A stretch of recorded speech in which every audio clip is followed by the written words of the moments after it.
Je suis un amateur de manga. J'ai commencé les animés il y a 3 mois et les mangas il y a 2 semaines. Sans parler de mangas de base genre DBZ, Naruto ou même One Piece. Mais aujourd'hui je vais vous présenter mon premier vrai manga, The Rising of the Shield Hero.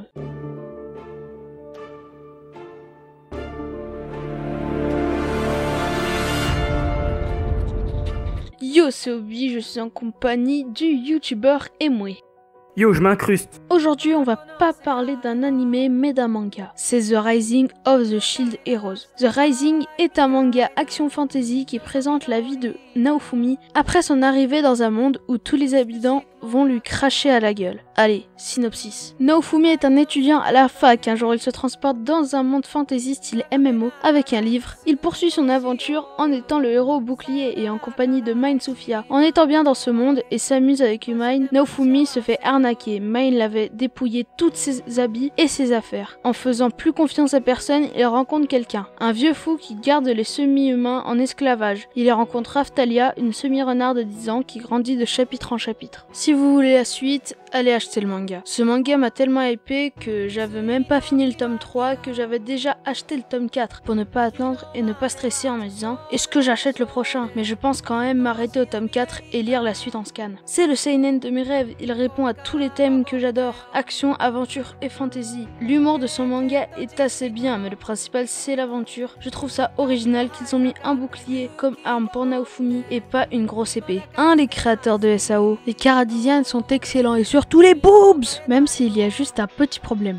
Ils auraient pas pu trouver plus court comme nom de manga, The Rising of the Shield Hero. Non mais sérieux, y a plus de lettres dans le nom du manga que dans la définition du mot court, sans parler du nom en japonais, Tate no Yusha no Narigari. Non mais c'est une blague. Même si on attend tous la date de sortie de l'adaptation en animé, ça reste un super manga. Maintenant, c'est au tour de Rex Sincère. Pour ma part, je n'ai pas ressenti le même avis que Obikuy. Certes, j'ai bien apprécié l'univers du manga de thème Isekai, mais le grand amour n'a pas eu lieu entre moi et The Rising. J'ai apprécié le manga même si je suis qu'au tome 3. Pour les combats, il n'y en a pas eu spécialement beaucoup, c'est que le début, mais je pense qu'actuellement dans les tomes environ 8 à 9, il y a eu plus de combats, plus de persos, bref, t'as compris. Naofumi et Raftalia sont deux personnages intéressants, mais l'un est le héros au bouclier qui a été rejeté par le tout monde à cause d'un événement, et Raftalia est une esclave qui n'a pas eu la vie facile, mais dès qu'elle va rencontrer Naofumi, sa vie va s'améliorer. Grâce à ces deux personnages, tu vas vouloir continuer à lire pour savoir ce qu'ils vont devenir. Après, dans chaque manga, tu n'aimes pas certains personnages, et moi, c'est ces 4 personnages, dont les 3 héros qui font leur crise d'adolescence sur Dofus, et l'autre que j'ai pas envie de citer, mais je vais lui donner un nom qui la caractérise. Pute, c'est bien, non? Bref, un manga que je vous conseille vivement pour les fans d'Isekai, vous êtes servis.